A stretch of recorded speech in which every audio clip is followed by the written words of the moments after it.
Good afternoon, everyone. I'd like to express a warm welcome to everybody who's here in person, and we also have some folks joining online. So welcome everybody to the 2024 Mentoring Forum, which is co-sponsored by MICHR, which is the Michigan Institute for Clinical and Health Research, and the Michigan Medical School Office of Faculty Development. My name is Emily Summers. I'm a professor in the Schools of Medicine and Public Health, and here today as the lead for mentoring programs in MICHR. The goal for today's event is to recognize and celebrate excellence in mentoring. This includes a commitment to supporting career and professional development for a diverse set of mentees. Today, we are thrilled to have Dr. Elizabeth Harry here to give our keynote, which will illuminate the role of well-being in career development and providing work environments that support professional fulfillment. Many of you may know Dr. Harry, who joined the University of Michigan faculty last year as a clinical instructor of internal medicine and as the new Chief Wellbeing Officer for Michigan Medicine. In this role, she works to strengthen, enrich, and implement a vision for the future of wellness and well-being through system-level policy change. Dr. Harry completed her medical school and residency in internal medicine at the University of Colorado. She's been a Macy Scholar at the Harvard Macy Institute in Boston and served in multiple leadership roles, including the co-chair of Academy at Harvard Medical School Wellness Interest Group. She served as Director of Quality Improvement in Colorado, as faculty at the Stanford Chief Wellness Officer course, and was the Assistant Dean of Wellness at the University of Colorado. She's also she's also on the board of the Collaborative for Healing and Renewal in Medicine. Dr. Harry has multiple grants related to the concept of cognitive load in medicine and has lectured nationally on topics of system redesign, cognitive overload, patient experience, provider fatigue, and burnout. She has conducted a large study exploring the impact of cognitive load on burnout within the American Medical Association, and more recently investigated childcare stress, a large driver of cognitive load, and measures such as burnout and intent to leave. Today, Dr. Harry will present on cognitive load and attention, the battle for your most precious resource. And following her talk, there will be some time for questions and answers from the audience. So please help me give a very warm welcome to Dr. Harry.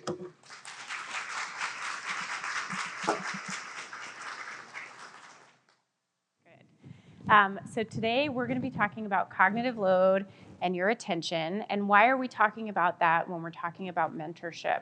Well, this is such a special day. Oh, now I can really hear me. Can you? Okay. This is such a special day because I think mentorship is such a gift to give other people. This is one of the most special gifts that people in our academic lives give us. And in order to give it to us, they say yes to us and ultimately end up saying no to something else, right? In order to be present for us in a way that they support our careers. And so we're really going to explore what that relationship looks like and how we can all optimize our attention so we can spend time investing in the ways that we want to, in the ways that matter most to us, just as our mentors that we're recognizing here today have. So we're going to talk about the battle for your most precious resource, and that resource being your attention. And you might say to me that, no, attention is not your most precious resource, but I hope by the end of this talk, we can come to an agreement that attention is one of your most valuable assets. Let's see if I can make this not make noise. Is that better? Okay, let me know if it starts flipping over. So I'm going to ask for your attention. And the reason I'm going to ask for your attention is because I do believe it's an asset. So I'll ask you, we haven't met before, is that right? Yeah. Would it be all right if I had half of your budget for next month, please? No. So you very appropriately said no, right? And what's been funny to me is actually since I've moved to Michigan and given versions of this talk, sometimes people sort of like pause at that part and consider it. And I'm like, gosh, that's awfully friendly, but please say no. So I really appreciate that. But you say no, right? You say no, why? Because you have this asset. You have something that is important to you that you've presumably decided already what you're going to do with it and how you're going to use it. So I want you to think about what is the most important thing for you guys. What is the most important thing in your life? What would you say? Family. And what would happen if we didn't spend any attention on our family for a year? What would happen to those relationships? They would lessen. That's right. What else is really important to you all in your lives? What are really valuable pieces to your lives? Mentorship, is that what I heard? Friendship, yeah. So similarly, if we didn't pay attention to our friendships, if we didn't pay attention to our health, if we're mentors who don't show up and pay attention to our mentees, none of that works, right? We don't have good friendships, we don't have good health, we don't have good mentorship relationships. So what I would say is that your most valuable asset, the most important thing that you have to give anybody is your attention. The most important thing you have to give anybody is your attention. Sometimes people say, no, time is the most valuable asset. Raise your hand if you've ever spent time with someone and they weren't present, they weren't attending. Was that a super valuable interaction? No, and we're seeing more and more of that, right? So I want you to think of everything that you have in your life that really matters to you, anything that you've created. I was hearing earlier about people that have just gotten some R01s awarded, which is a great accomplishment. That took a lot of attention to get there, right? Everything that we've learned takes a lot of attention. The care that we give to patients if we're in a patient-facing role takes a lot of attention if we're gonna do it well. The care that we give to our families, to our responsibilities there, to our bodies, all of those things take our attention. So I would argue that you would have nothing that you value in your life if you don't have the ability to attend to it. And it turns out that this isn't just the world, according to Liz. We have actually moved into an attention economy, which means that the primary good and service that is sold or bought in our economy right now is attention. So no longer goods and services, it is our attention. So can anyone give me an example of a time when your attention is the thing being bought and sold? Social media, yeah, you pulled out your phone. Social media, pretty much anything that's free and you're scrolling, right? Your attention is being bought and sold. And we want to be very thoughtful about the fact that that is what's being bought and sold and that we are the commodity. So I'm a physician, I am not an economist. So to understand what an attention economy is, I wanted to look up, well, what is economics? And economics is the study of how scarce resources are allocated. And I think this piece is really important because sometimes this time we're in is called an information economy. So raise your hand if you need more information in your day-to-day life.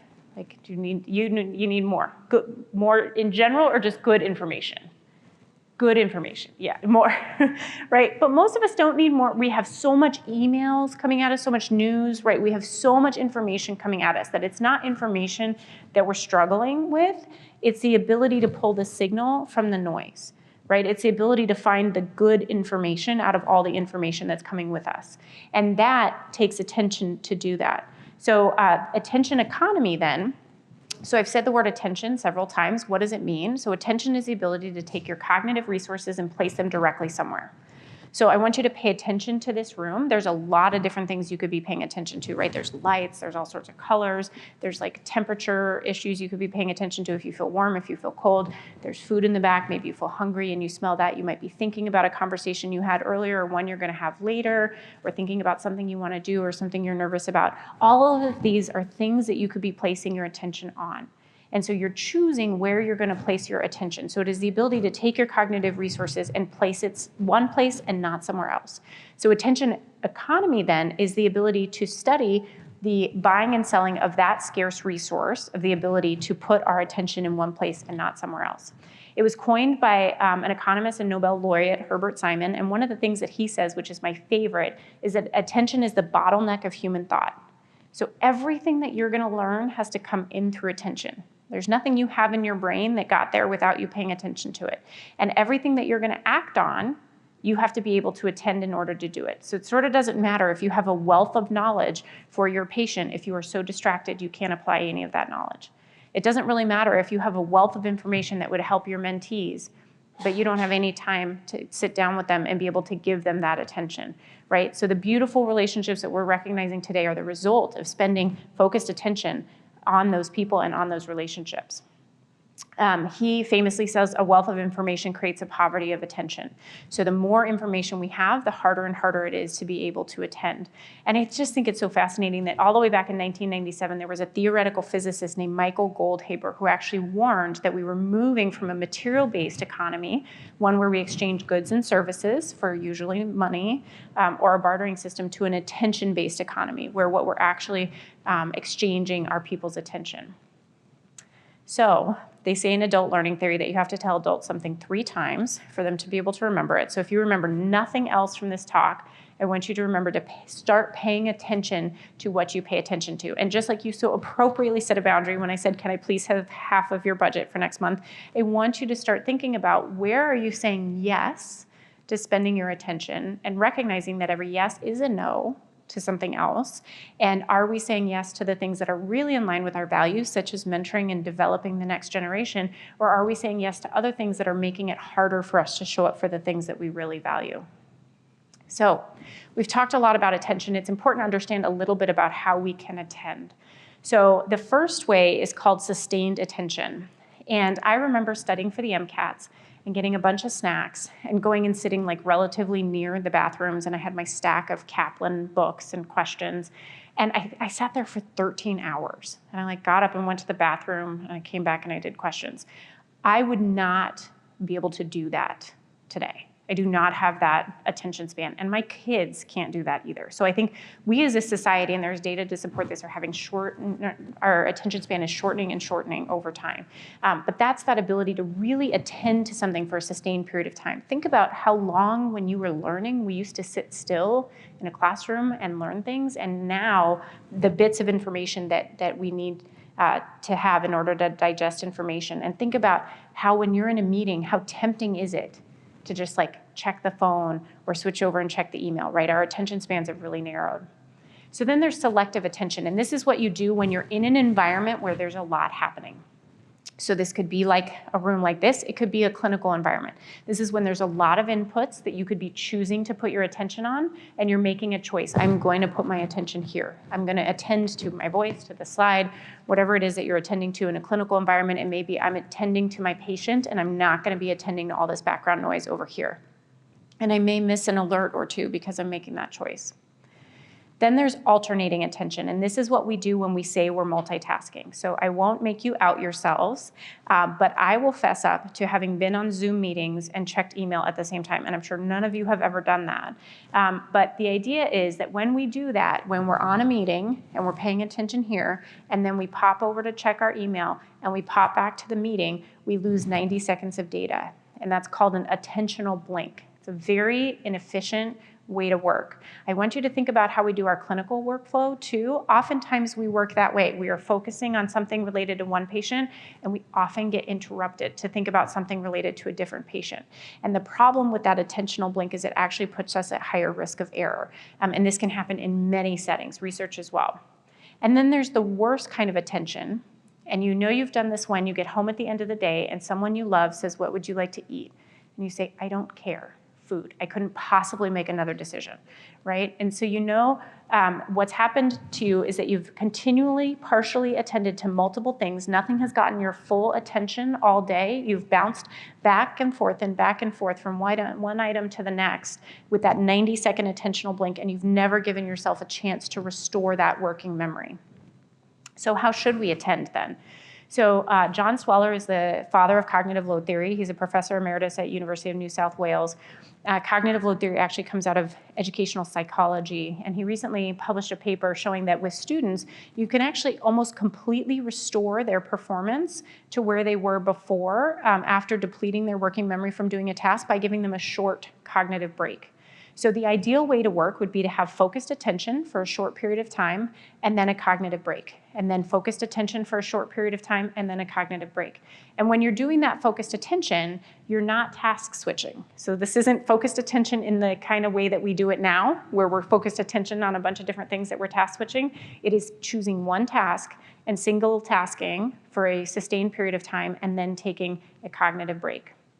Can anyone give me an example of something that would not be a good cognitive break? Scrolling on your phone.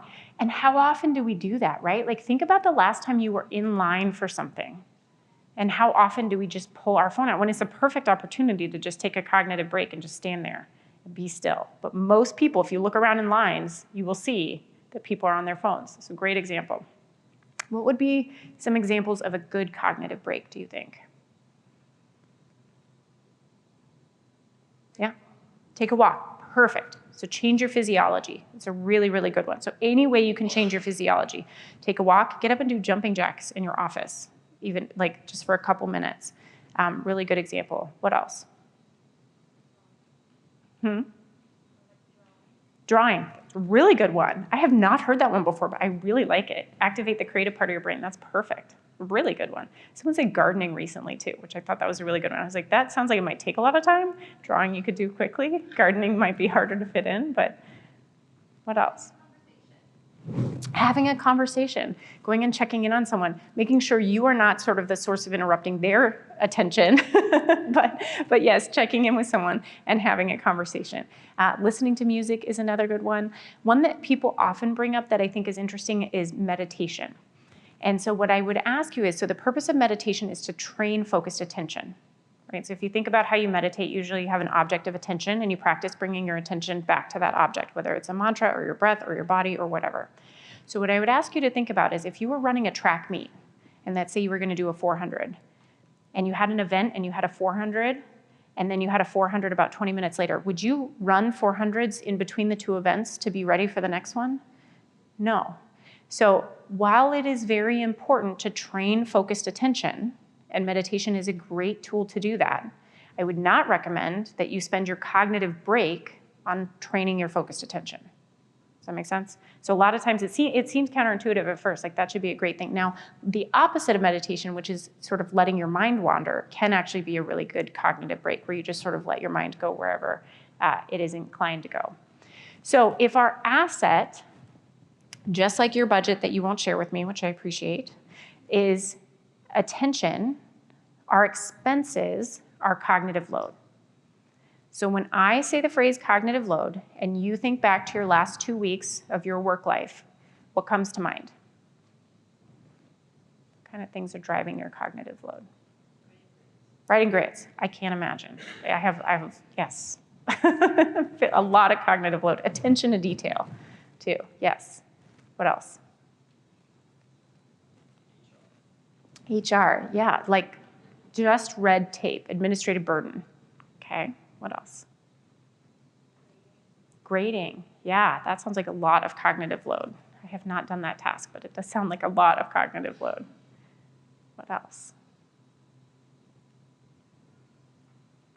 Just the effort it takes to filter through email and figure out which things are actionable and which things aren't and what time frame. Yes, yeah. So email, the action it takes to filter through email. I would just say like email, like in general. For anyone who's emailed me who knows, I'm very bad at email for this reason, right? I've sort of intentionally chosen to be bad at email because I think you could literally spend all of your time on email or you could do other things. And it sort of feels like one or the other a little bit. And there's so much signal, it's hard to pull out the noise. I agree. So these are all really good examples. Other things that often come up are worries, the health of our loved ones, these sorts of things. Childcare is something that comes up. People didn't hear recently there was a Surgeon General's warning placed on parenting and parenthood for the stress of the mental health for the parents. So these are all things that can drive cognitive load. So we all have a limited amount of short-term working memory. So that short-term working memory is your ability to attend. And it is a finite resource, despite the fact that we do not act like it is a finite resource. And we do not treat it like it is a finite resource, but it is. How much of that short-term working memory is used at any given time is made up of 3 things. So the first thing is how hard is the task that you're doing? So if I am reading a complex discharge summary, I have a patient that went in and out of the ICU, lots of medications are changed. Can I take a phone call about a similar but different patient without putting myself at higher risk of an error? No, like I might make an error if I do that, right? Because one patient is very complex and has a lot of nuance, and if I start to listen to a story about another similar patient, I'm increasing my risk of error because the complexity is high, and there's nothing I can do about that. If I'm playing basketball with one of my kids, can I take a phone call about a similar but different patient without increasing the risk of making an error? Yes. Should I? Different talk, but could I? Yes, safely. So the intrinsic cognitive load of my clinical patient and of playing basketball with my child are different. And there's nothing I can do about that. That's a fixed variable. So we're going to put that to the side. The second is how much expertise do I have with the content that I am using or learning at the time. So if I am an expert, if I have spent a lot of time with the data that I'm using, then my brain is able to chunk some of that data into sort of chunkable data points and process them together. So for example, if I'm seeing a patient with a urinary tract infection and they have bacteria in their urine and they have certain symptoms and they have a fever, my brain chunks that as urinary tract infection. But if I'm a medical student and I'm new to that, each of those data pieces are separate and my brain treats them separately. Now there's drawbacks to chunking it. I'm at higher risk of cognitive biases, right? I'm at higher risk of making some mistakes in my medical decision making, but it's a cognitive ergonomics strategy that my brain uses so that I can process more information. The reason this is important is because we're talking about mentoring learners, right? We're talking about having learners in our midst, and hopefully we're all lifelong learners. And so it's really important to know that when we are learning something new, like maybe this vocabulary is for you, it takes more working memory to deal with something new than it does to deal with something that we're very familiar with, because you're building a mental model. And you can't change that either, that's fixed. So that's a fixed variable. So we're gonna put that off to the side. So how complicated the thing is, the intrinsic load, we're gonna put off to the side, and how much experience you have or how much of your working memory you're spending building mental models, the germane load, we're gonna put off to the side because both of those are somewhat fixed. It takes years to build expertise, as you all know. So the third thing that impacts how much of our working memory we're using at any given time is called the extraneous cognitive load. It has nothing to do with the task itself, hence the term extraneous, but it is the way the information is presented, and it can be modified with these three ways. So the first is standardization. So I want you to think of, why did Steve Jobs wear the same outfit every day? Why did he do that? That's exactly right. You don't have to think about what you're gonna put on. If you put a black mock turtleneck on every day, then that same reason that wearing scrubs is awesome, right? And the same reason we try to put our keys in the same place every day. The more things that we can standardize, the better. So sometimes I walk into one of the clinic rooms that I work in, and the throat swab stuff is here, and the wound care stuff is here. And then I go into a different clinic room, and the wound care stuff's over here, and the throat swab stuff's over here. That's not intrinsic to the task of caring for the wound. It has nothing to do with it. It's just how we've decided to organize it, but I have to use part of my working memory to remember the difference. And whenever we're remembering to remember, we're using extraneous cognitive load. There are tons of examples like this in our system of where we have lack of standardization of systems and procedures that make it harder for us to use our cognitive load as effectively as we want to. The second one is consolidating information. So this means having everything you need together for a task and having nothing that you don't. So has anybody ever had that happen where you're trying to work on a project and you've brought everything together that you think you need for the project, and then you're like, oh, that person sent me that email that has the thing that I need for this project. It has that one thing just in that attachment, and I'll just go look in my email and I'll find it. And then like 45 minutes later, you realize, what was I doing? Why was I going to my email? Oh yeah, because you had gotten distracted by all these other things. So that's one of the consequences of this split attention. Another example of split attention is being interrupted. So raise your hand if you've been interrupted at work in the past 2 weeks. Yeah, so we do this to people a lot. So I had a friend tell me the other day that her husband works from home, and that sometime when she's walking through the house and she says, hey honey, how you doing? It's like this perfect interruption for him because he feels isolated and he feels kind of lonely and he really needed that. And sometimes he's in flow and he's really in deep work and it's like the worst thing, right? And how is she supposed to know? And so he started wearing a Red Sox cap so that when I have my hat on, please don't talk to me. I'm in flow. And it turns out that there have been studies that support this. They've done studies with nurses wearing bright yellow vests during med pass time, saying, don't interrupt me. I'm doing a very high cognitive load task, and if I'm interrupted, I have higher risk of error. And they saw that the risk of errors went down. So when we don't interrupt people when they're in a certain cognitive state, their ability to perform goes up. And then the third is lack of redundancy. So redundancy is one of those things we sort of quote as a patient safety mechanism in healthcare. And so raise your hand if you've ever seen a quality improvement project with some Swiss cheese, or a quality improvement talk with some Swiss cheese slices on it. Yeah, super common. So that is the theory of active and latent failures. And what it says is there are many things that can lead to an error. So someone's knowledge, supervisory skill set, the policies and procedures. What it doesn't say and how we've misinterpreted is we should put 6 layers of redundancy under every node in our system. So I had a patient discharge the other day. I got 7 discharge summaries. 4 were faxes. 3 were in the electronic health record, and they were in separate folders, and when I clicked on one, it didn't clear the other 2. So I had to manually acknowledge 7 different times that this patient had been discharged, 2 identical discharge summaries. And the worst part is there might actually be 7 people behind those processes sending those to me, and there might be 10 and 3 failed, and I don't know. But what I do know is that we don't have one highly reliable process. Now, if you are going to cut one of my limbs off, please double check before you do. If you are going to transfuse me blood, please double check before you do.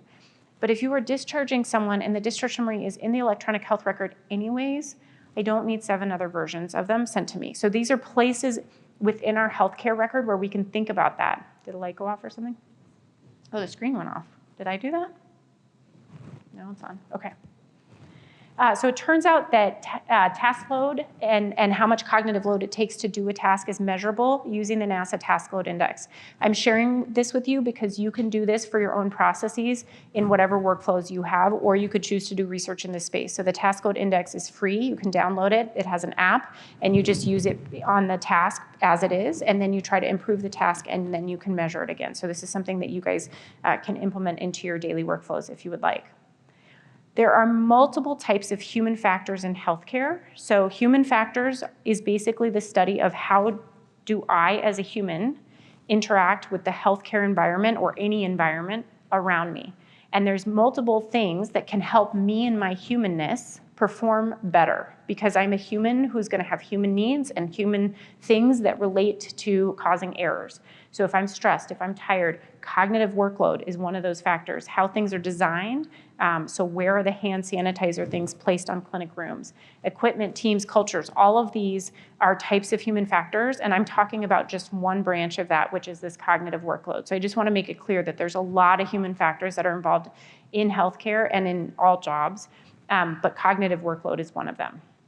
So I am the well-being person. Why am I standing up here talking to you about human factors in healthcare in general? And why am I talking to you about human factors in healthcare at a mentoring reception? Well, it turns out that there's a very strong relationship between being overloaded, meaning that you have overwhelmed your working memory, and burnout. They have looked at work overload. Now I sound totally different. Work overload among physicians, among nurses, clinical staff, and non-clinicians. And they have anywhere between a 2.5, 2.25, up to 3% greater times of risk of burnout if they report that they're overloaded. We did a study looking at provider task load using that NASA Task Load Index. And for every 10% increase in task load in the tasks that people were working on, there was a 33% higher increase of the odds of experiencing burnout. They've looked at acute care nurses and their likelihood of reporting that they have job satisfaction. They've looked at surgeons' work hours. And then they've also looked at mid-level academic nurse leaders' workload was associated with heightened burnout risk and increased turnover risk as well. In addition to burnout, increased workload is very tightly linked with errors. So there's a huge body of literature outside of healthcare showing that increased workload is associated with errors, and there's a growing body of literature inside healthcare. So they've done really thoughtful experiments in the emergency department where they've simulated excessive cognitive load from either frequent interruptions, distractions, task switching, and they've seen greater risk of medical errors. They've done it in simulated surgical operations and found greater risk of errors during complex laparoscopic tests. And they've looked at during rounding. So if you think about in the healthcare space, in the inpatient space, rounding is one of our best educational tools, right? It's our opportunity to teach. And that is one space that is often rampant with interruptions and extraneous cognitive load. And what they found is that those that were rounding had increased mental fatigue, impaired working memory after rounds. So their ability of our learners to be integrating the information that they're learning during rounds goes down the more that we're overloading them. In addition to all this, we're more likely to provide biased care when we're overloaded. And this is not only biased to our patients based on sociodemographic features of our patients, but also cognitive biases. So we're more likely to, if I saw a patient with a pneumonia yesterday and someone comes in with a cough today, I'm more likely to display recency bias and think that the patient coming in today has a cough and make a medical error. So in addition to external features of cognitive load, there's all of this internal cognitive load and chatter that goes on.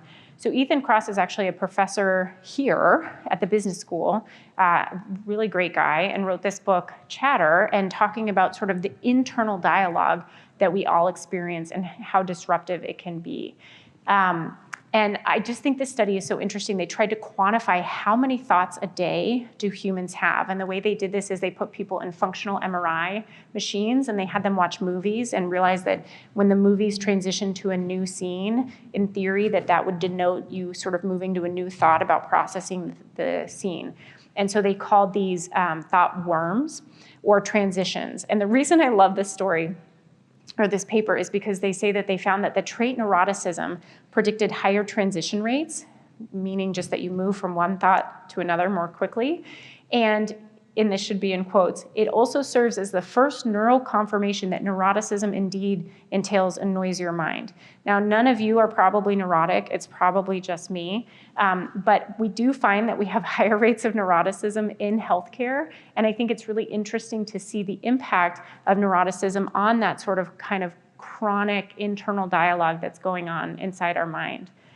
Tate Shanafeld, who's the chief wellness officer at Stanford, did a study with some of his colleagues looking at imposter syndrome in physicians in particular in this study.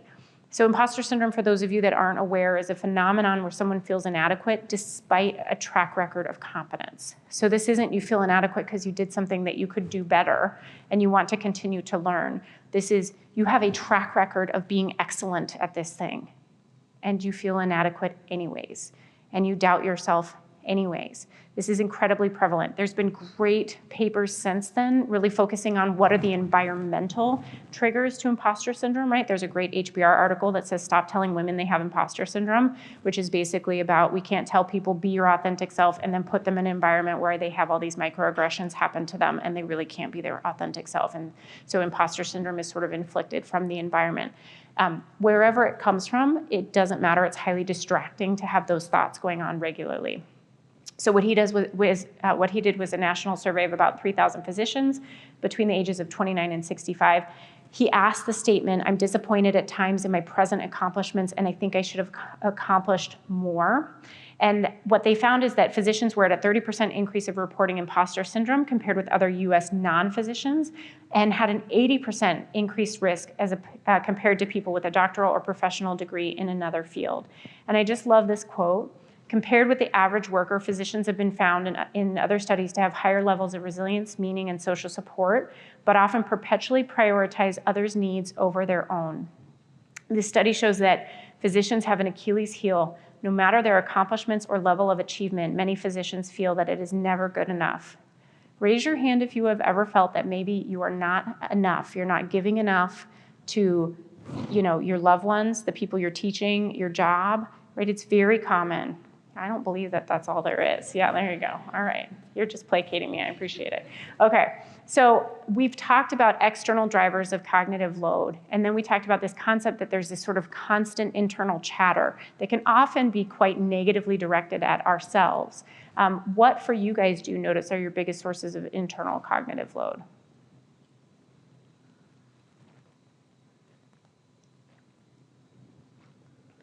You have to be brave. Past conversations, my brain does that too. Yeah, so it'll be like, gosh, should I have said that? Or I should have said that? Or what did they mean by that? Something else or similar? Is that sort of what you mean by past conversations? Yeah. Yeah, the running to-do list.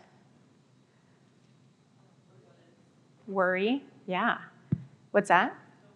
The what ifs. Ooh, yeah, my brain really likes those ones too. What else?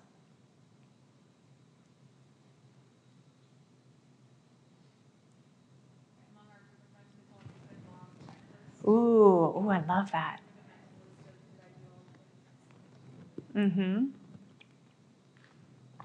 I really like that one. And the other thing I like about that is watching all the ways that our brain will find things to use as ammunition against ourselves. So my brain likes to do that one around the motherhood thing, and I'll definitely find things that I can use as ammunition against myself. Like, you really didn't bake those whatever things, or, whatever the thing is that we should be doing. Yes.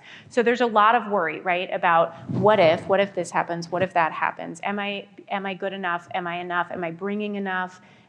What did that person really think of me? How did that conversation go? How did that interaction go? What are all the things I need to do? And what's important to realize is that when we come to work, we bring our whole selves to work. So we do not check those things at the door. So I was in a root cause analysis for an error the other day, and one of the team members shared that they were really worried about a family member that was sick, and they had come in and they had ended up having a medical error, and their mind was really just elsewhere. And I think it's really important to realize that we are whole people coming in, and that this cognitive load really does impact where we're able to place our attention. So where do we go from here? So we've talked about attention, what it is, that it's an asset. I hope that you believe it's your most valuable asset that you have to give. We've talked about cognitive load, which is the way we drain our attention. That is the cost, that is the expense. And we've talked about that there's sort of two versions. There's the external cognitive load imposed by the environment, and then there's the internal cognitive load, which is kind of that internal chatter. So I love this paper. This is from Tate Shanafeld and a couple of his colleagues, and it talks about a bunch of domains of well-being and then a distribution of responsibility. And that there are things that the individual can do. There are things that work units can do, right? So a residency team could decide to say, hey, can you hold my pager for an hour so I can have focused attention time? And I'll hold your pager for an hour so you can have focused attention time, right? So we don't need institutional buy-in to be able to do these things. We can make decisions amongst ourselves to be able to do these. Then there are organizational factors that we have to and must consider. How are we overloading people? And then there are national factors. So I think a lot about, like in the physician space, documentation requirements, right? And how those changes that have been made at a regulatory level have actually changed what we are required to do. And I'm sure that there is regulatory burden for other industries that I don't understand, but that have similar impact. So I think this idea of this distribution of responsibility is really important. I want you to watch for, when we talk about well-being, when people do this, right? So when individuals say, yes, if the institution could do this, then I could be well. And if the institution says, well, we need the individuals to do this. And what we really need is everybody to do this. Because an institution, sorry, my son keeps calling me. An institution is just a group of people, right? We often say the system. Well, what is the system? The system is just a group of people. So every individual needs to be doing as much as they can in order for things to move forward. So there are a lot of spaces that healthcare systems can intervene. EHR usability, there's a lot of great examples there, and we are implementing some ambient AI technology there to try to help. There's a lot at the technology-human interface, so how do you do your job and how can we make that easier? But a lot at the process-human interface. I want you to think about the last time you went to a meeting and someone said, hey, we're gonna de-implement this policy, or we're gonna make this process simpler, right? We don't do that. Our brains don't work like that very easily. So there's this great study where they have two Lego sort of sculptures, and they give one to kids and adults, and they say, take that and make this. And then they give them a box of Legos, and the kids do it really quickly. They just like take 3 pieces off, and it's the thing. And the adults can't do it. They sit there and they're like adding and adding and adding Lego pieces, trying to make this other structure, not realizing that you cannot make it without taking things off. Our brains are not really good at saying, what can I take away to make this work? So thinking about how we can do that. Complex patients, thinking about how do we take really complex things, whether it's a complex patient or a complex system, and make it simpler, make sure that we wrap resources around it. Education, so we're having more dialogue like this so that somebody can say, you know what, I'm feeling really overloaded. I'm feeling like we're just sending out way too many emails in our department, or I'm feeling like I can't process the amount of stuff that's coming at me. What can we do to try to work on this together? We talked about policies and procedures, and then leadership, structure, and collaboration. Oftentimes I hear from people, you know, who up there knows what it's like a day in the life for me?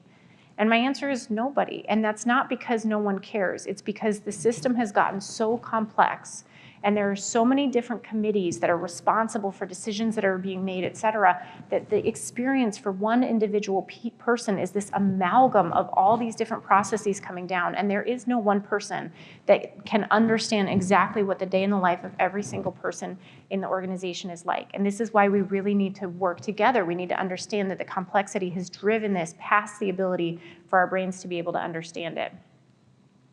So how do we decide where to start then? Well, I love this model from Stephen Covey of this sort of idea of circle of concern versus circle of control. So we have a tendency to pay a lot of our attention to things that are actually outside of our control. And the goal is to reframe it so that we spend about 80% of our attention on things that we are directly in control of. And then we want to spend another 10% or so on things that we have some influence over, like talking to your team or talking to your department. Hey, could we think about how many emails we send out? And then we want to spend like 10% or less on the things that are in that circle of concern. Instead, we often do the opposite, where we spend a lot of time worrying about that circle of concern, where we don't have any agency. And what those thoughts end up being are ultimately indulgent thoughts, because they don't help us, and they don't help the issue either, because we don't have any control over it. So what we can do is decide, this issue is so important to me, I'm going to make it my issue, and I'm going to put myself in a situation to have some control and influence over it. Or we have to decide, or I got to let it go and focus on other things that I actually have control over. But spending the time ruminating over these things that we don't have control over doesn't serve us, and it doesn't serve anyone else that would like part of our attention, right? That we're keeping our attention away from them because it's spent in this space. So this brings us to this concept of choice. So there's an incredible book by Dr. Edith Egar, which I would recommend everybody read, and it's called Choice. She is a psychologist, and she is one of the last surviving survivors of Auschwitz. And she talks about how our mind is the ultimate prison, and how the freedom from that prison comes in taking full responsibility for our lives. And that means taking full responsibility for everything that exists in our life, which means that we have recommitted to every piece of our life today if we did not leave that piece of our life. So if we did not leave a relationship today, we recommitted to that relationship. If we did not leave a job today, we recommitted to that job. The idea that we're taking full ownership for every piece of our life and how we want to design it, that's terrifying. It's also incredibly freeing, because it means we can look for those spaces where we have agency and where we have control. This is not to say that there are not circumstances where humans do not have that agency and control, and acknowledging that, but she actually goes so far as to explore her time in Auschwitz and where she did have choice, which is really, really powerful. But just thinking about how can we think about our opportunities to look for choices and to look for choices in things. So one of those choices is in how we spend our time and where we spend our attention, this precious resource that we've been talking about. So raise your hand if you've seen this. This is very popular, right? So Stephen Covey, a long time ago, wrote this book, 7 Habits of Highly Effective People, and then he did his son did 7 Habits of Highly Effective Teens. But the idea here is that you have all this stuff in your life. You have the big rocks that are really important. Then you have the gravel or the pebbles that are sort of moderately important, and then you have the sand that are not important. And if you do the sand things first, which might be like that social media streaming that we talked about, you'll never be able to fit the big rocks into the jar. And I think this is a lovely analogy, except for the fact that there are way too many big rocks for any jar anymore. So the problem is not that we're not putting the right things in. Maybe that's part of the problem, but the problem is that we actually just have too many big rocks at this point. And so we have to decide. We have a limited amount of time. This is another fantastic book if you're interested. It's called 4,000 Weeks, Time Management for Mortals. The thesis is basically slow down and pick what you want to spend your time on, because you can't do it all. And so you decide what are those things that are really, really important to you, that deserve your attention, that deserve this very powerful, absolute, most important resource that you have, and that you are going to go to bed with an unfinished to-do list. So my son just started 6th grade, and for the first time ever, he has like stuff to do, and he's a little stressed about it, and he hadn't finished his to-do list, and he's like, Mom, I can't go to bed. I haven't finished everything. And I told him, I was like, sweetie, people die with an unfinished to-do list, right? It is a good thing that you have things to do, but you do not need to stay up. You need to go to bed, and your life this is what it will be. And I think for a lot of us, we get stuck in this cycle of like, but I haven't checked all the boxes. and I haven't done all the things, and I can't feel okay about me, and I can't prioritize the things that are actually important to me until I do. And the problem is that you can live an entire life that way and not prioritize those things. So this is a great visual that I like, and I guess you can't really see that, but the point here is that you can't fit all the big rocks. Nobody can. On the right is the life of a typical American, if you did it by weeks. And you can see how quickly, and this is like terrifying for me as a parent, right? But how quickly childhood goes by. Then you can see the period of time that's our career, which is sort of huge, but in some ways not all that big, right? And thinking about, if you look at it this way and say, what are the big rocks that I want to fit in that red bucket there? And is part of that developing the next generation and mentoring? And is part of that spending time with my family and my children in these incredibly fleeting blue and green and yellow, brackets here before they leave and go to college? What is really important to me to do with these weeks? Because I cannot do it all. I cannot put all the big rocks in that jar no matter how I try anymore. It won't fit. And my attention is limited, and there's only so much of it I can use.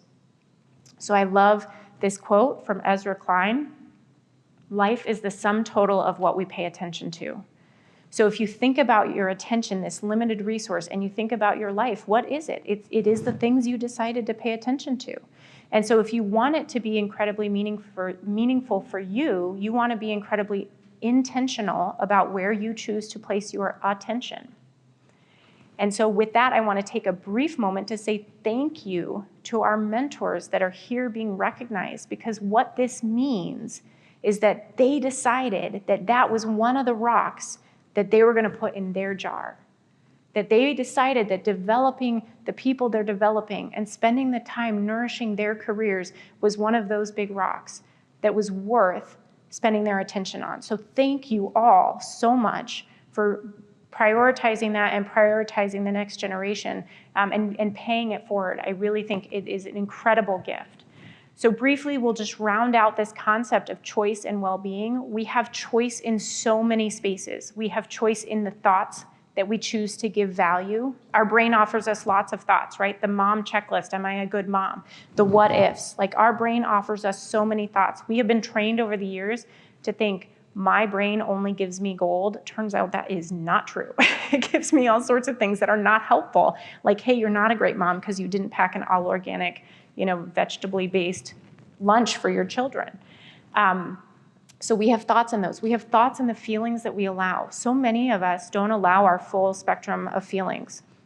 Many of us have sort of unconsciously decided that only the positive ones should be around and that the negative ones are somehow not helpful. And so we spend a lot of our attention and energy sort of fighting and trying to keep them down.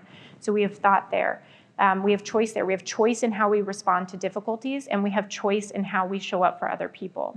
So I just want to share a brief sort of parable that comes from Taoist China around the meaning we make. And there was a man who had a prize-winning stallion, and the stallion was stolen. And all of his neighbors came and said, "We're so sorry for your loss. That was such a loss that your stallion was stolen." And he said, "Who knows what is good and what is bad?" And the stallion ended up coming back, and the stallion came back with 6 other horses. And now this man not only had this prize-winning stallion, but he had 6 other horses. And all the neighbors said, "That's so incredible. You're so lucky." And he said, "Who knows what is good and what is bad?"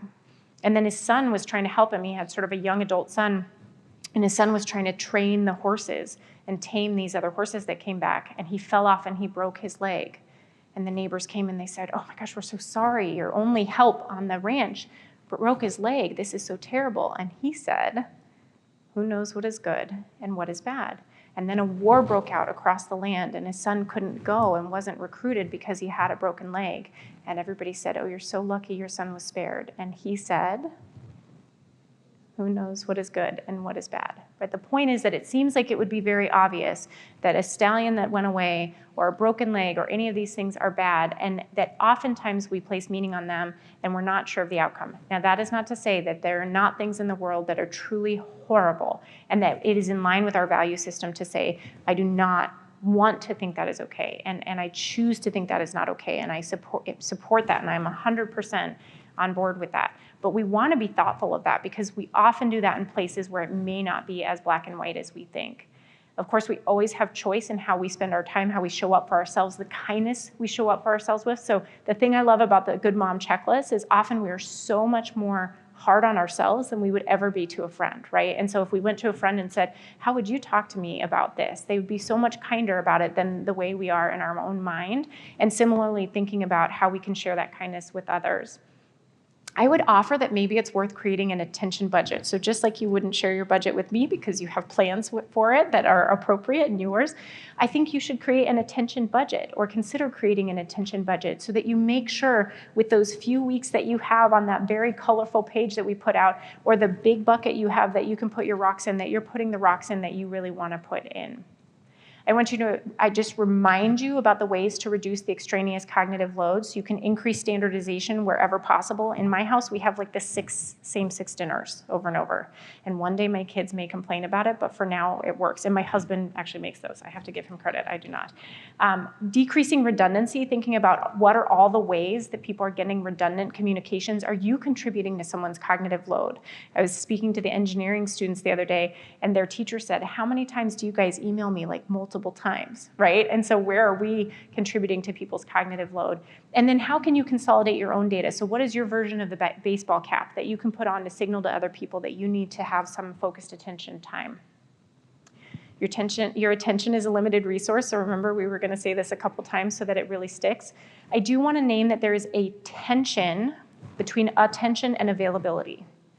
So if I were to say to you all, oh, I'm totally available for you, call me anytime, text me, tweet me, Snapchat. I don't even, like all the ways that you can get in touch with people. I don't have half those things. You can't get in touch with me that way. But if I said, send those things and I'll get right back to you, then I would never be able to focus on doing anything or creating anything or getting anything done. And similarly, if I'm 100% focused on creating something or getting something done, I cannot be available.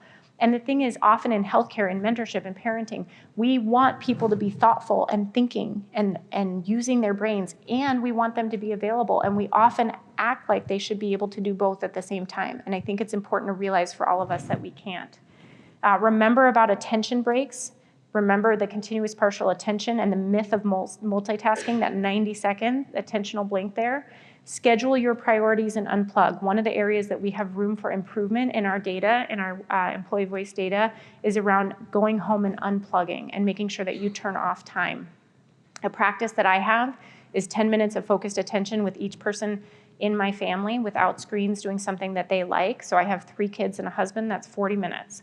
If I can't come up with 40 minutes to spend focused attention with the people in my life more days than not, then I have created a life that's not sustainable for me and my family because I'm not getting the right big rocks in there. So that's something that's worked for me, just sharing that as an opportunity.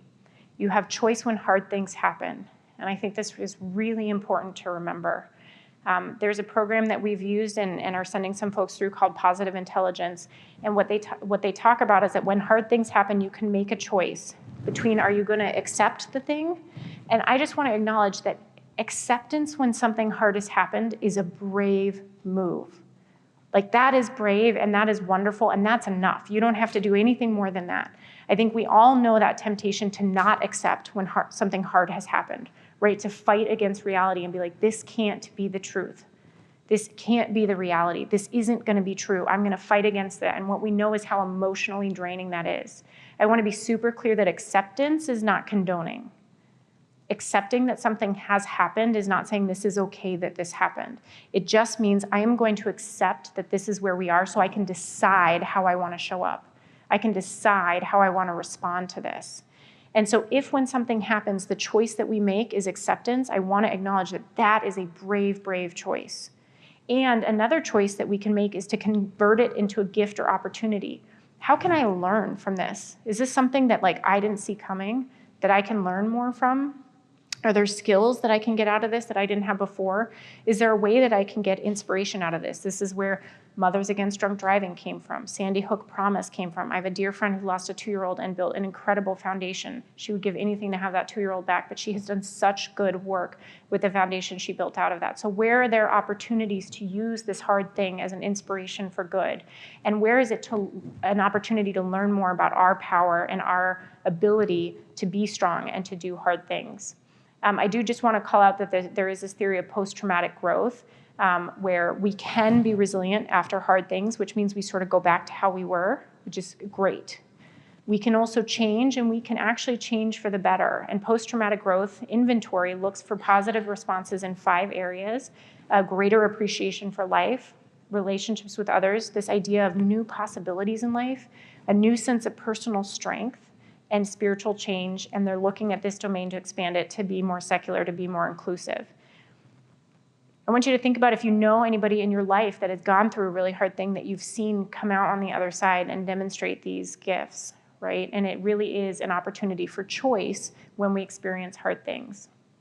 So we have choice in everything we do, most importantly, our perspective. And so I just want to remind you all the places that we have choice and how we spend our attention, how we bring our perspective forward. And very briefly, we'll share just the domains of how we're going to focus on this at Michigan Medicine. So we are focusing our attention as an office in 3 spaces. One is in organizational well-being. This is basically the cognitive load piece. These are what are the policies and procedures that are making it harder for people to do their jobs? How are people overloaded, and how can we help in that space? The second is a lot of the culture stuff that we talked about. So this is how do we create high-functioning teams? How do we focus on creating psychological safety? How do we create an environment where people feel comfortable raising their hands and saying, I have a concern? And then the third is personal resilience. And this is this individual choice piece.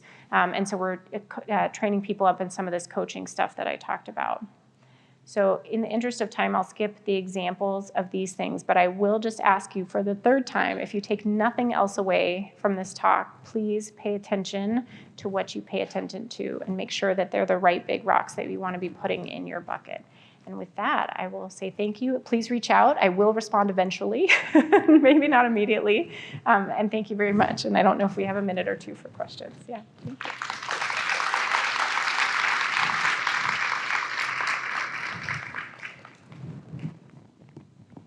Yeah. 25 minutes in 5 minutes. Can you say just a little bit more about that? Is that based on research? Yeah, so the study that John Sweller and his colleagues looked at if you do focused attention for a period of time and then take a cognitive break, that your performance almost completely restores to what it was before. And they looked in students because cognitive load theory is an educational psychology theory, and that's where it originally came out of. So it's mostly out of the field of education. The 25-5 is this Pomodoro technique. What I would say about that is it depends on where your focused attention skill set is right now. So for some people, sitting down for 25 minutes is easy right now, and then taking a 5-minute break.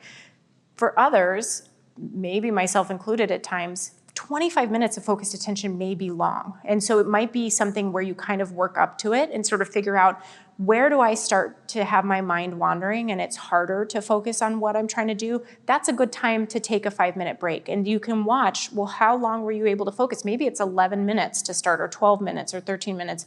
And then you kind of work up from there. But there is sort of this Pomodoro technique where they do 25 and 5. And I think a lot of people find that works. The other thing that happens that's really interesting is sometimes we can get in flow and not want to leave and actually be in a really good spot and be like, I don't want to take a break.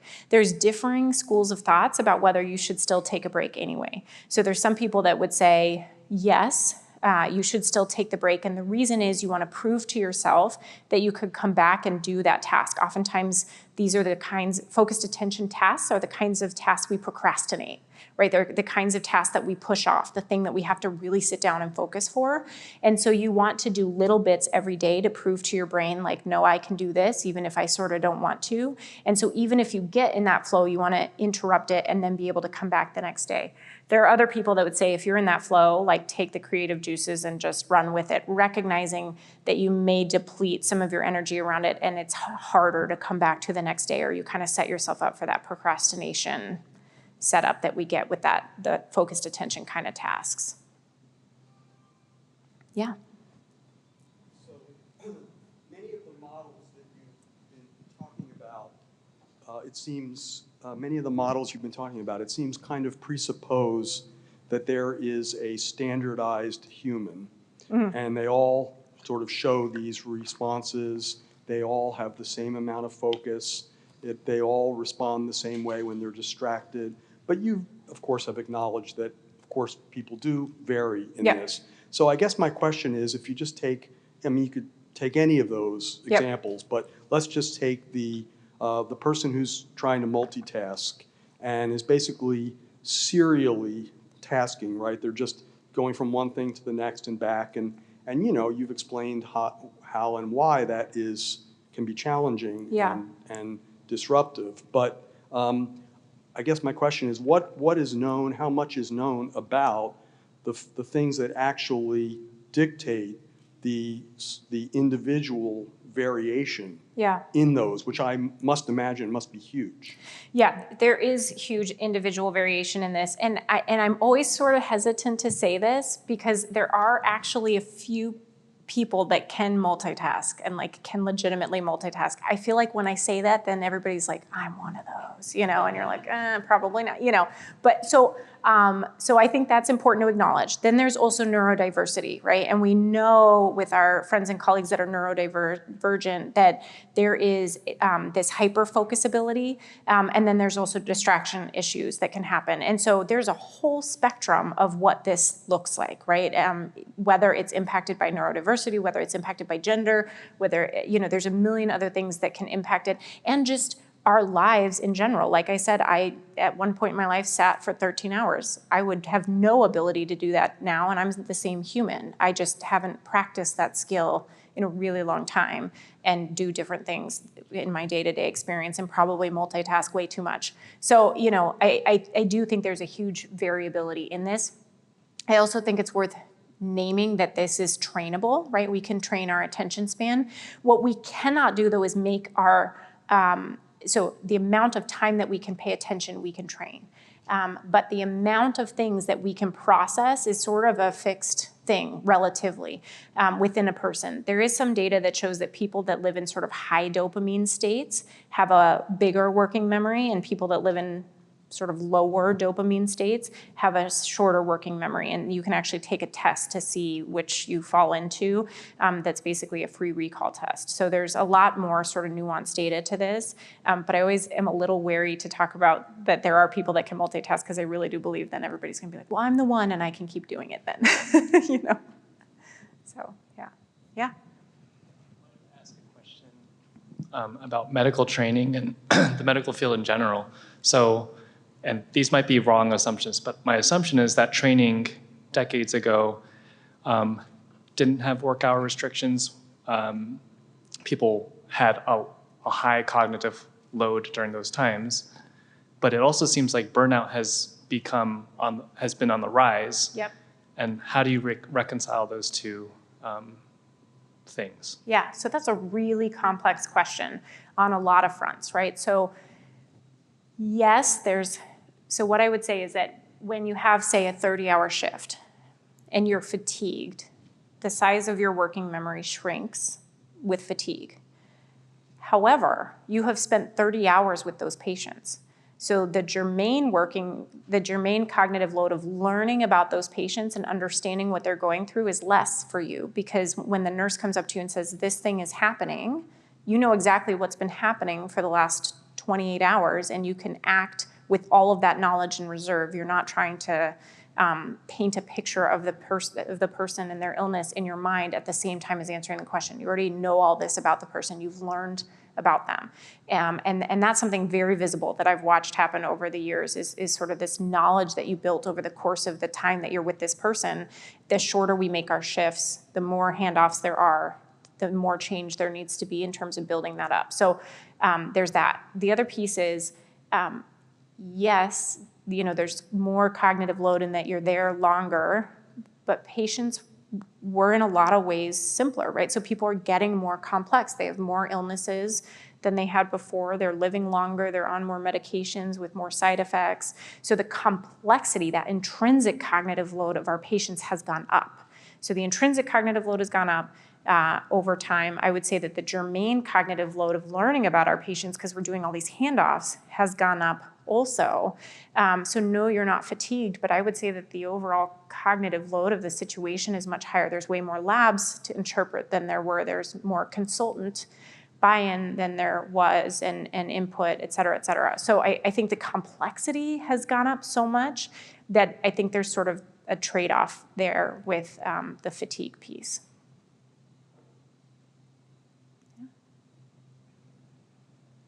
All right, thank you guys.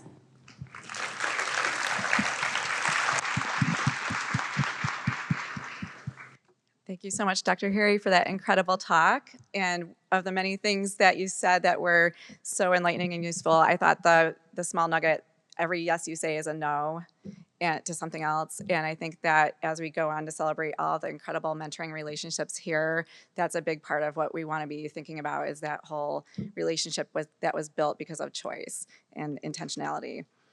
So we're ready now to move on to the awards ceremony portion to celebrate the 2024 MSHAR Distinguished Clinical and Translational Research Mentor and Peer Mentor Awards. And this annual event is really one of the highlights of the year for the MSHAR Educational and Mentoring team.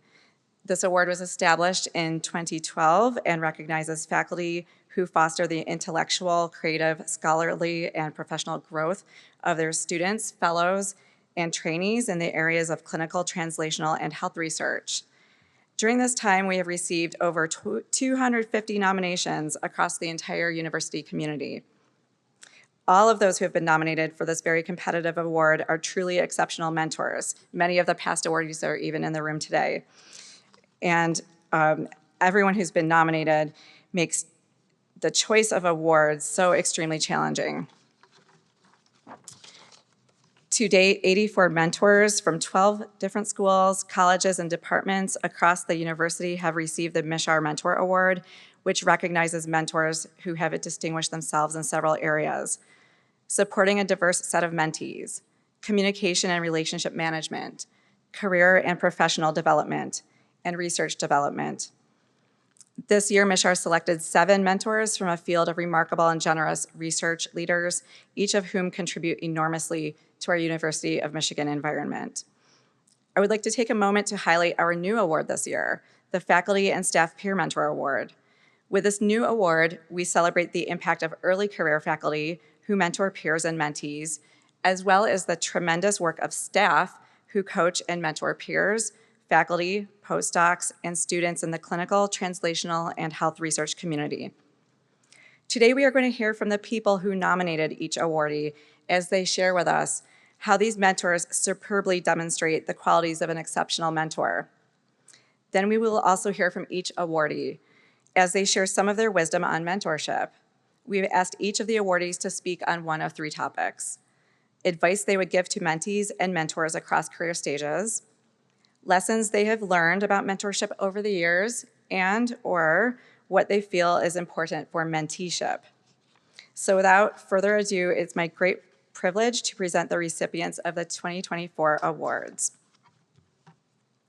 Our first award goes to Dr. Allison Ruff. Unfortunately, Dr. Ruff was unable to be here today. She's the inaugural recipient of the MSHAR Distinguished Clinical and Translational Research Faculty Peer Mentor Award.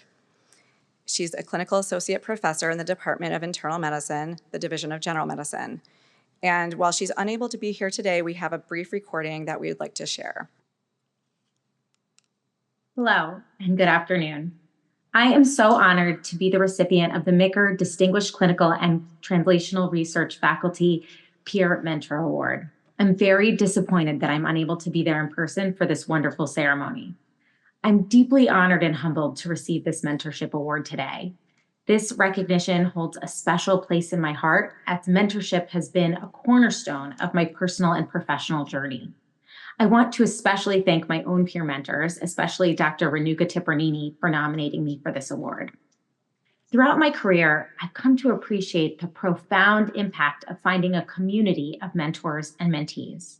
I struggled to find mentorship early in my career, in part because I was looking for someone with a path that looked exactly like my dream career, and I couldn't find someone. It's crucial to remember that a mentor does not have to walk the same career path as you. Sometimes a small piece of wisdom from someone in a seemingly different place in their career can profoundly enhance your journey, offering fresh perspectives and new tools that you might have overlooked otherwise. I also want to highlight the invaluable role of peer mentorship. Often overlooked, the guidance and advice from those who are in the same stage of life or career can be incredibly empowering. These peers who navigate similar challenges and milestones, they bring unique empathy and insights. And their support and camaraderie helps us see new opportunities and surmount obstacles and achieve goals that we might have otherwise thought were out of reach. As I accept this award, I celebrate not just my role as a mentor, but the collective spirit of mentorship in general. I'm profoundly grateful for the mentors who guided me with selflessness, to the mentees who've learned from me with openness, and especially to my peers who've walked alongside me with unwavering support. Thank you once again for this incredible honor. I am inspired to continue fostering a community where mentorship thrives and where we can all grow and succeed together. Thank you so much.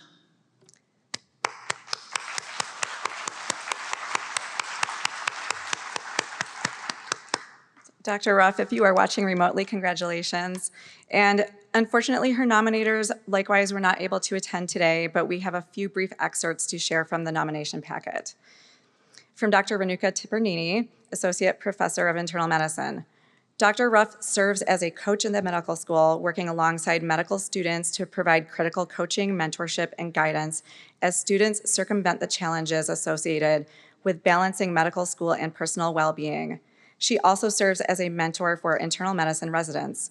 With her focus on primary care and medical education, residents frequently approach her for career and life guidance, as well as mentorship in education-based research. Most importantly, however, is that Dr. Ruff focuses her mentorship efforts towards her peers. She is a founding member of a women's faculty peer mentorship group comprised of research and clinical faculty, and coaches myself and other peers to pursue our passions while navigating the challenges of succeeding as a woman faculty member in the medical school. She is an excellent listener and a coach, but is also not afraid to show her own challenges and vulnerabilities in order to help others. Through active guidance, as well as regular supportive dialogue, Dr. Ruff has helped these faculty grow to now become peer mentors of others, all focused on helping women feel confident and impactful in their careers.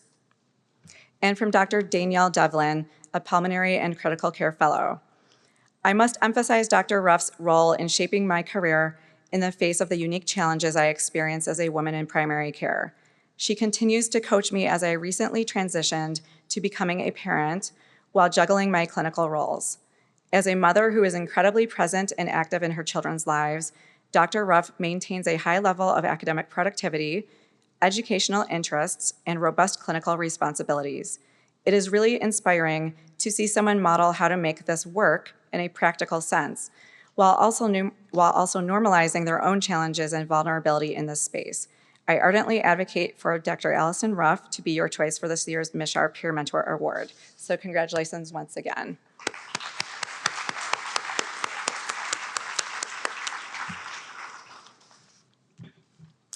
Our next awardee is Nurse Catherine Martin. Kathy Martin is the inaugural recipient of the MSHAR Distinguished Clinical and Translational Research Staff Peer Mentor Award. She is a clinical nurse 4 and research coordinator in internal medicine in the Division of Metabolism, Endocrinology, and Diabetes, and she is an adjunct clinical instructor in the School of Nursing. Speaking on behalf of Kathy is Amy Katona and Andrea Valcia, and Amy is a senior clinical research coordinator in pediatric endocrinology at Michigan Medicine, and Andrea is an administrative manager in the Michigan Diabetic Research Center in the clinical research unit. So I'll have you come to the stage, please, and tell us all about your roles in mentoring and menteeship.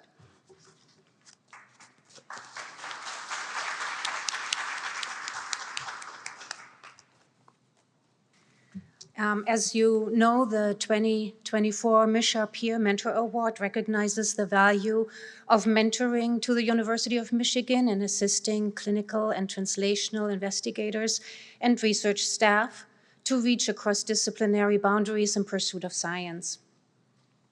It also recognizes the important role mentoring plays in ensuring the personal and professional development of a peer or mentee. Amy and I are two of the peers and mentees this award has in mind.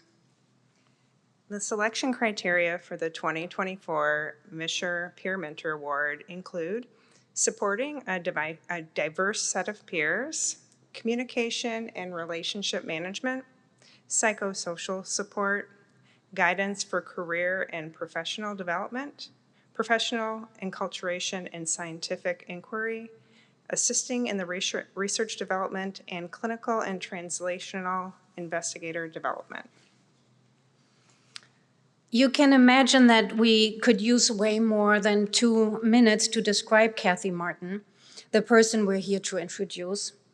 So let's instead talk about Amy and me. I met Kathy about 10 years ago. In the past 10 years, I moved up from the career ladder from recruitment coordinator to clinical research coordinator to clinical research manager to research area specialist lead, and now I'm the administrative manager of the Michigan Diabetes Research Center's clinical research unit. I would not be in this position without her mentorship and encouragement. I have to agree. And in fact, her support always extends beyond the specific project we're working on. I met Kathy just over 6 years ago, and during that time, I've advanced from a clinical research coordinator to a senior clinical research coordinator position. And this position has enabled me to train and mentor younger colleagues in my department. Thanks to her constant encouragement, I've confidently taken on additional academic and professional initiatives. I'm now a co-author of several publications and actively serve on national committees, all due to her support. She truly is a role model in all the selection criteria for the 2024 Misher Peer Mentor Award. She proactively engages with her team members, aiming to lift all of us up and to support us. It is our distinct pleasure to introduce to you our friend and mentor, Catherine Louise Martin.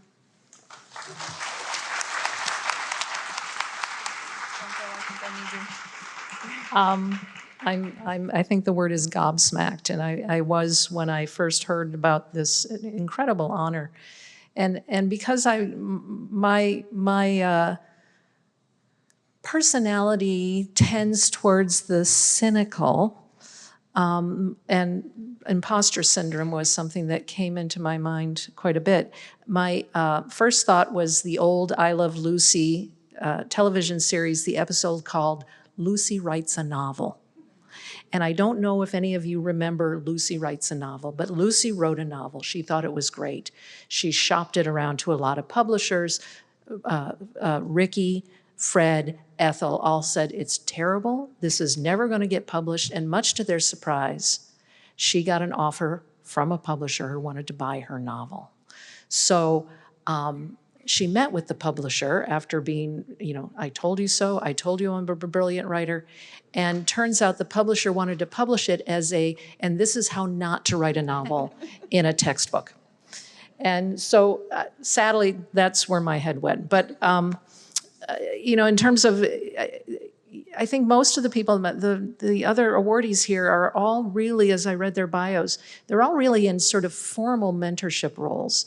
And I think that is so, so very important, and glad that they have defined and carved out for themselves as part of their career being a mentor. I think I'm more in an informal mentorship role. And I think that's something that all of us bring to the table. We should all be mentors to our peers. I think it's our duty.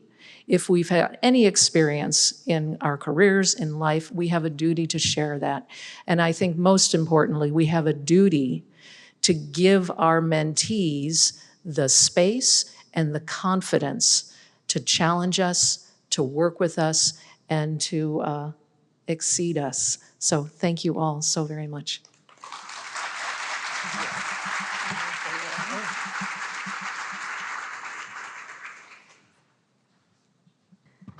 Thank you so much. And as the inaugural recipient, you have set the bar high. The next awardee is Dr. Chad Brummett. Dr. Brummett is the Burt N. Ladue Professor of Anesthesiology, a Senior Associate Chair for Research in the department, co-director of the Opioid Research Institute, and co-director of the Overdose Prevention Engagement Network in the medical school. Speaking on his behalf is Dr. Limi Sharif, who is a first-year resident in the Department of Anesthesiology at the University of Michigan.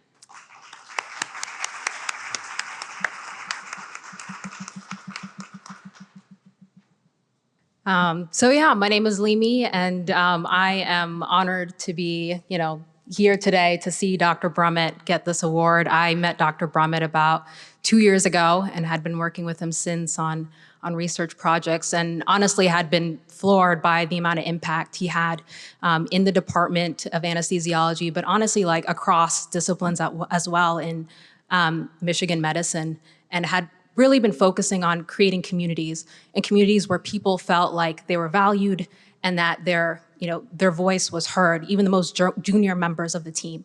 And so, everyone felt like they had something significant to contribute to the conversation. And I think in addition to that, has also been a proponent of gender equity and working with students who are really diverse and across the country as well. And has been a great individual who really, with these folks across the country, like individuals who are across the research spectrum, from undergraduates to medical students to faculty as well. And so I think there are so many people who, when the opportunity came to nominate Dr. Brummett for this award, were more than happy to support within hours of hearing about this opportunity. So, we've got a really great community, and, I'm really glad to be here to see Dr. Brummett get this award. So.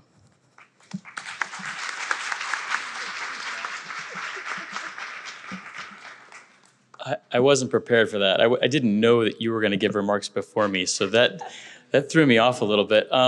It's a pleasure to be here today. I am truly humbled by this award. I'm conscious of MSHR, its role in my career. My first mentored research grant was the KL2, and it was due to the support of peer and faculty mentors, both in my department and across. But today is really meaningful, and I think you see why. People like Limi and several others that are here today who helped nominate me without any knowledge really make this special, because I believe you are the future of the specialty. I think that when I look at you, I see not just anesthesiology research, but the broader medical community and the impact that you'll bring. I am conscious that I learn from you, I think, more than you learn from me. I take so much from these relationships and from mentoring you. And your passion, creativity, and your resilience inspire me every day. And I look forward to seeing your next steps. I know that you're going to bring to our specialty in medicine so much, not only in your own work, but in the mentoring that you'll do and the lives of the people that you'll influence. So thank you again. This is an incredible honor.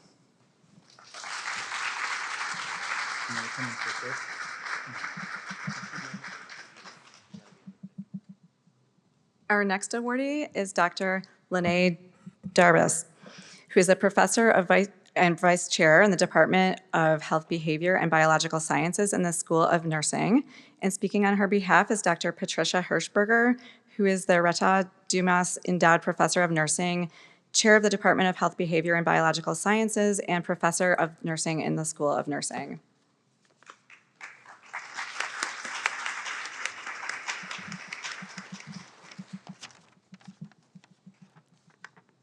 Well, hello, everyone. I am honored to be here today and speak about Dr. Lene Darbus. I was asked to speak about Dr. Darbus in regards to the award criteria, and I can tell you that she, without a doubt, exceeds the criteria. Dr. Darby excels at many things, including mentoring our young scientists. She herself is arguably one of our nation's top scholars in mitigating HIV, especially in Africa.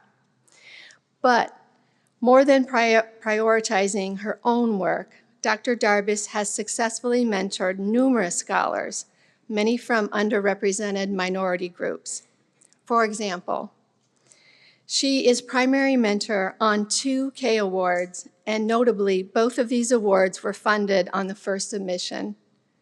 She is also primary mentor on a 3rd K award for one of our School of Nursing PhD graduates who is now an assistant professor at the University of California, San Francisco. To further convey the award criteria, I gleaned insight, as did you, Emily, I see, from the glowing letters submitted by her mentees. For example, one letter from an assistant professor here at our School of Nursing stated, Dr. Darbus takes the time to understand the situation at hand before providing advice and provides constructive feedback when you need it most. Without her push, persistence, and patience as a mentor, my vision as tenure-track faculty and work-life balance would not have been as clear. Another mentee, Dr. Yu Lin, who is a UM Clinical Associate Professor of Internal Medicine, wrote, Dr. Darbus epitomizes professionalism and approachability. And this is one of my favorites. Whenever, Dr. Lin went on to write, whenever I encounter challenges without immediate solutions, Dr. Darbus is my trusted go-to person. So that meant a lot to me because I've had a lot of those without immediate solution situations. So I hope I have given you some ideas of how Dr. Lene Darbus embodies a skillful mentor and how deserving she is of the Mishar Distinguished Clinical and Translational Research Mentor Award. On behalf of everyone at the School of Nursing, Dr. Darbus, congratulations.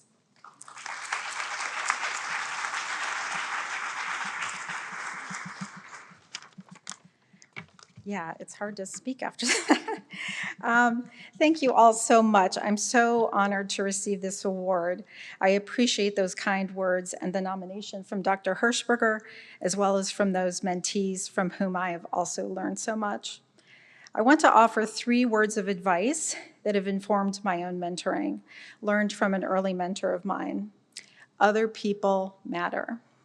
This was the mantra of one of my first mentors, Dr. Chris Peterson, a Golden Apple Award-winning professor of psychology here at the University of Michigan, where I got my undergraduate degree in psychology. We sadly lost him more than 10 years ago. He was one of the founders and leaders of the positive psychology movement, which shifted focus from the abnormal, the pathological, weakness, and deficits to resilience, strength, and what makes life worth living. Other people matter was his guiding philosophy, focusing on the value of interconnectedness and relationships. I did not meet him via one of his impossible to get into classes, but rather through my waitressing job at the late great Cottage Inn Pizza on William Street. He would come into the restaurant and hang out and write, longhand on legal pads, for his classes, journal articles, and books. I knew who he was, of course, and he had a reputation for being kind and approachable, both of which turned out to be true. He was the first person who suggested that I should go to graduate school in clinical psychology. He connected me to my first research job at Michigan Medicine, and when I left Ann Arbor, it was his connections that helped me to land a research job at the University of California, San Francisco, an experience which would set the course for my professional life in HIV prevention and treatment. Other people matter, even the kooky waitress at Cottage Inn who is now speaking to you today. Academia is difficult. We are all familiar with its challenges. I aim in my mentoring to not cover up the struggles that are inherent in juggling work and family life, and to be open about my own challenges.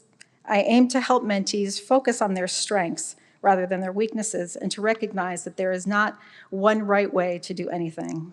It is okay to forge their own path, reflecting their own values. I try to let them know that it is okay to prioritize yourself, your needs, and the other people that matter to them. Mentors and mentees are an example of the power of personal connections that, for me, make life worth living, and for that I am and will be eternally grateful. I'd also like to thank some of the people that matter to me, my colleagues, my mentees, my own mentors. My daughter is here. My husband was unable to be here. My mother and my sister, who I think are streaming this, and my family and friends. All of you matter so much. Thank you.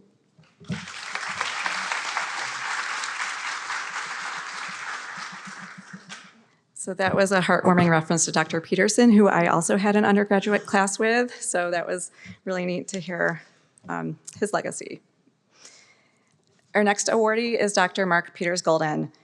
Dr. Peters-Golden is Professor of Internal Medicine in the Division of Pulmonary and Critical Care Medicine at the School of Medicine. And speaking on his behalf is Dr. Stephen Huang, and he is also in the Department of Internal Medicine in the Division of Pulmonary and Critical Care Medicine.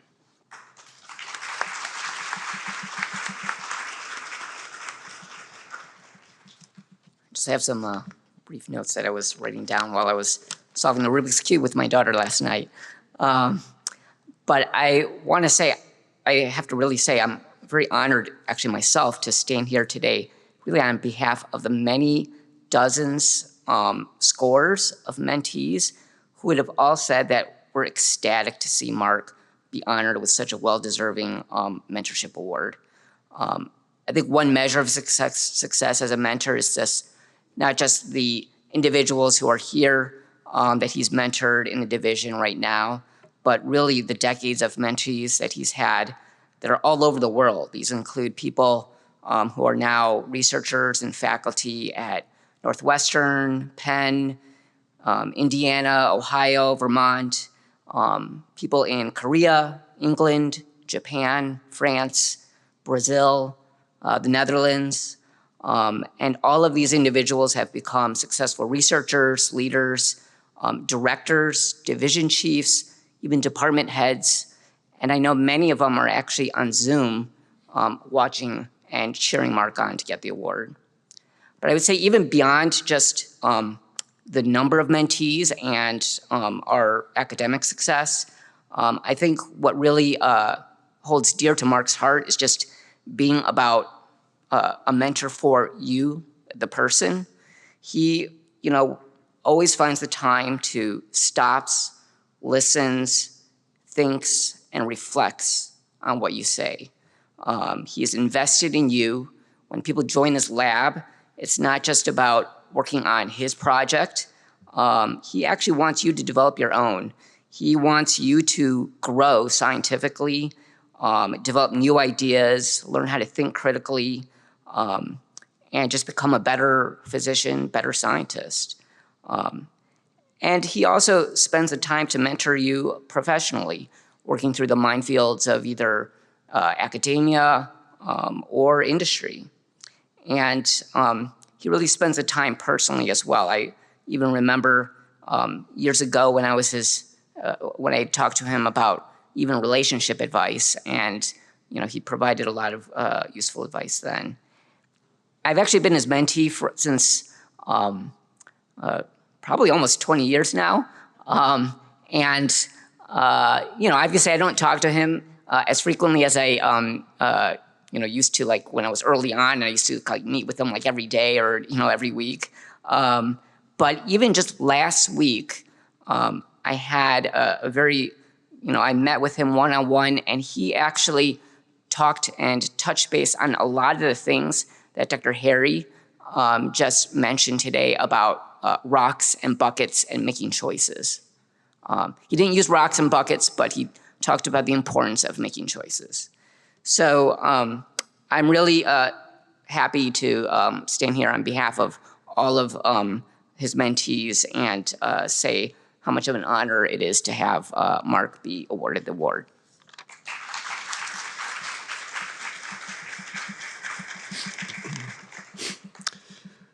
Thank you, Steve, for those comments and to all the current and past mentees who apparently conspired for this nomination. I'm really humbled and honored. Much of my research has involved dissecting the conversations between different cell types in health and disease. These conversations involve bidirectional communication.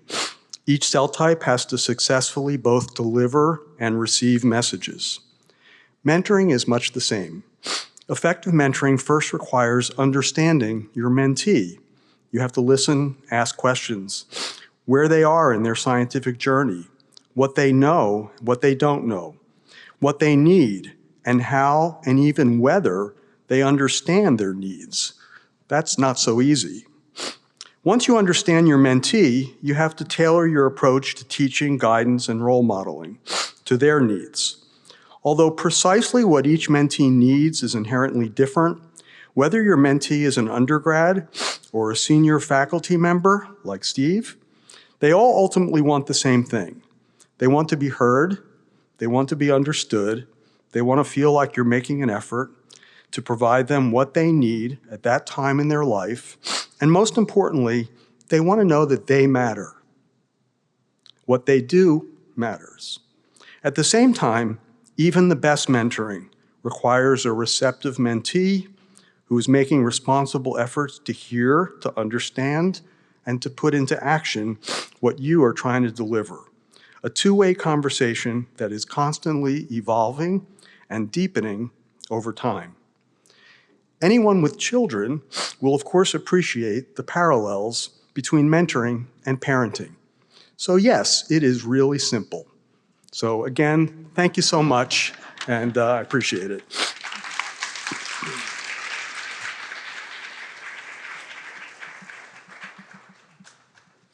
Our next awardee is Dr. Matthew Smith, who is Associate Dean for Research and Professor of Social Work and the Director for Level Up, which is Employment Skills Simulation Lab in the School of Social Work. And speaking on his behalf is Carrie Sherwood, who is a doctoral candidate in the Joint PhD program in Social Work and Psychology.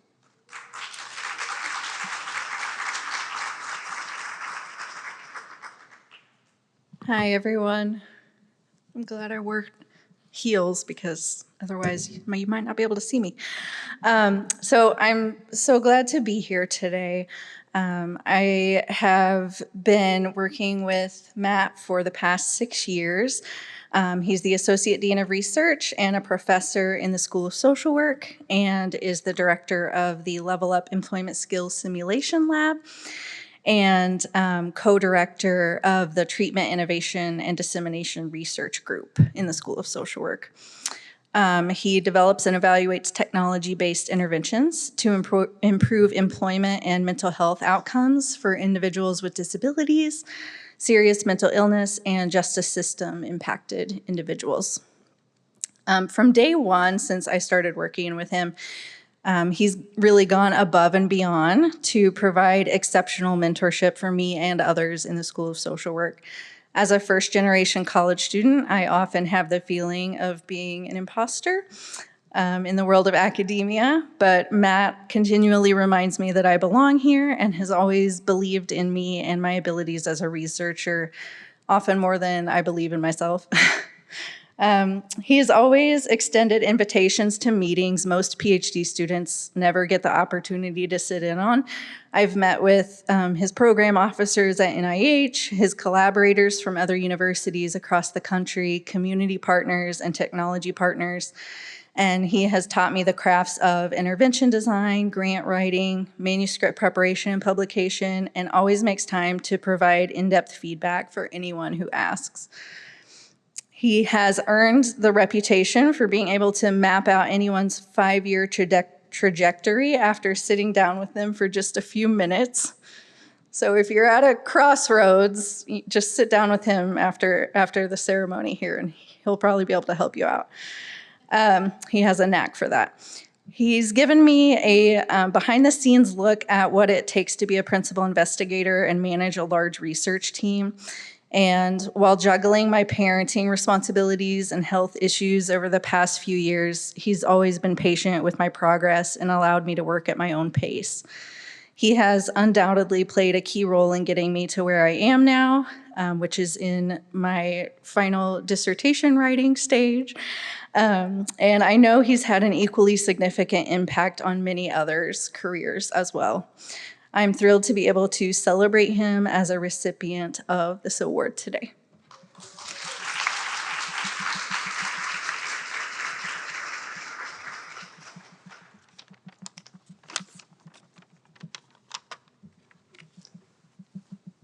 Thanks, Carrie. Excuse me. So I'd like to thank Ms. Shar for sharing this honor with me and my colleagues here today who are all very deserving of this recognition. In addition to Carrie, I'd also like to thank to my trainees and my staff for nominating me. So Carrie has been an absolute delight and one of the strongest trainees I've ever had the pleasure to work with. She really makes it easy to be a mentor. And so it's just really great that we had the opportunity to have this experience together today. I'd also like to thank my partner, Robin Smith, for enduring my long hours and being a fantastic parent with me. I'd also like to thank my children, Raella, Archer, and Finley, for keeping me on my toes and being the joy in my life. And by the way, parenting is way harder than being a mentor. So I'm still trying to figure that out. And I'd also like to thank my wonderful Level Up family that's sitting over there today for all of their commitment and passion that they bring to the job every day. Again, I want to thank my students, my trainees, my colleagues, especially my Dean Beth Angel, who's here today, for believing in me and giving me opportunities. And so I'd also like to share that for those like me who experience ADHD, know that you can find a pathway to success. And when I think about what advice I'd share with mentees and mentors across the career stage, one of the first things that came to mind was really leaning on humility. As a social worker, it's a core value that I use, as it's really critical to know that we as mentors can learn just as much from our mentees as they can learn from us. I'd also like to share that, using skills such as active listening, motivational interviewing, are really great tools for mentors to support their trainees, focusing on using open-ended questions to really get the trainees thinking for themselves, to really empower their self-directedness and self-determination. And so in addition, mentors really lean into that developing trust and mutual respect with your mentees. Become adaptable to how your mentees learn and expect that their needs are going to change. And for you, and how you support them is going to change as they continue to grow. Some lessons that I've learned over the years, first, it's definitely not about me or us as mentors. It's really about facilitating the growth of new scientists and better people. And the analogy I'd like to use is from when I was a kid in Scouts. We'd go camping, and the leaders would really emphasize, always leave a campsite cleaner than when you arrived. And so with science, we really want to make sure we're shepherding stronger scientists who will continue to elevate and innovate that rigor of the scientific method. And it's our job as mentors to hold them to that. And for mentees, remember that mentorship is a partnership. Work with your mentors to identify your training goals and research aims that are going to put you on the pathway to success. And so I know time is short, and I'll just share one last critical lesson I've learned, and that's mentorship takes a village. No one mentor is going to provide everything that a mentee needs. And so make sure you're supporting your mentees to grow their network of additional mentors who may have additional expertise to support their development. And so again, thank you for this honor, and I'm deeply proud to continue mentoring and building those relationships. So thank you very much.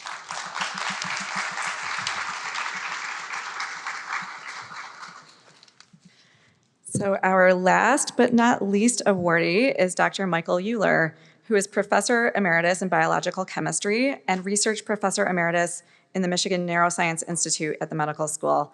Speaking on his behalf is Dr. Isha Verman, who is research staff in neurology.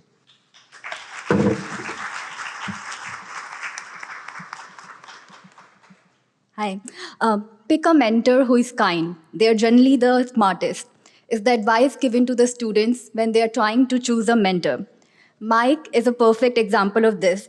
He's the rare combination of being kind and intelligent without a sense of superiority.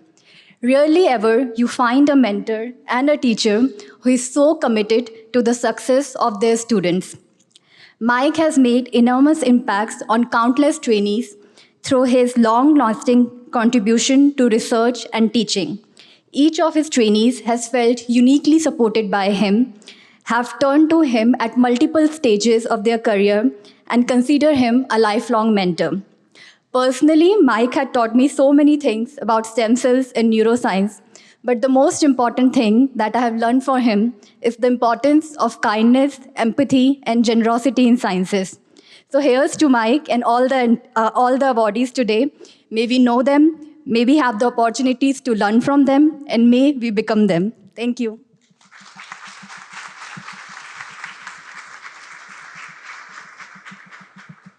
Thank you very much, Isha. So my last comments, the first half is all thank yous, and then the last part is whatever wisdom I can come up with.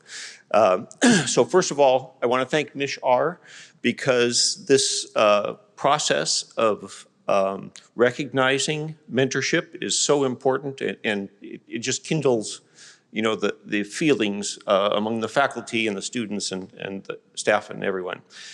Then I would like to thank the top conspirator, Isha, as well as all of her co-conspirators who range from students who were in the lab 30 years ago who came from out of state to come and visit and say hi, to the current PhD students who are that close to graduating. So I want to thank everyone for being supportive of my nomination. I certainly don't deserve it. But I'm humbled by the whole process. And then my key wisdom with respect to mentorship is when I was in college, I always boiled down the courses for the finals to a 3x5 card. And I would write down the formulas. So you'd start off with a textbook that was 350 pages long, and you'd boil it down to a 3x5 card, one side, and just memorize all the formulas and make sure you knew the connections between them and things. And so I've sort of done that through life as well. And I have a 3x5 card for faculty performance. And with the line that refers to mentorship is respect hope. And so all of the students and the staff and the custodians and the department chairs come into the university with a measure of hope. And it's just a matter of teasing out how they define that and what you can do to keep that flame going and grow with time. So with that, I want to thank everyone for coming, and I humbly accept the award. Thanks.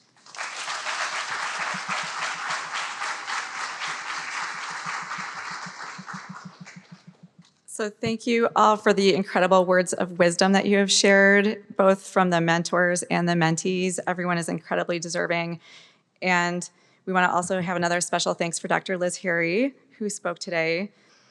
And everyone who's in attendance, either virtually or in person, you're part of this community, and we thank you for all of the support and showing up and celebrating with us. So we just, before we just continue the celebration with some refreshments, I just want to make a couple of small announcements. Please watch for the additional mentoring programming that we offer through Mishar throughout the year. Consider nominating another exceptional mentor for the 2025 Mentor Award. The nominations will open in winter of 2025. And in addition, during the fall and next winter, we will be holding our Mishar Mentoring Academy sessions. So I'll ask all of the awardees to come up for a group photo, please. But with that, I'd like to have another really, really strong welcome or strong round of applause for all of our awardees. And thank you for coming, and enjoy mingling and refreshments.